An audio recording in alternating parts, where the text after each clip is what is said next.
السلام علیکم ورحمۃ اللہ وبرکاتہ۔ امید ہے آپ سب دوست خیریت سے ہوں گے۔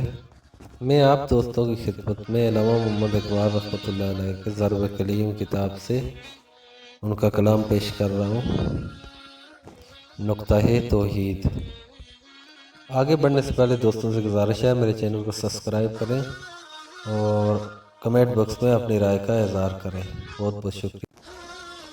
بیان میں نقطہ توحید آ تو سکتا ہے، تیرے دماغ میں بت خانہ ہو تو کیا کہیے۔ وہ رمز شوق کے پوشیدہ لا الہ میں ہے، طریق شیخ فقیانہ ہو تو کیا کہیے۔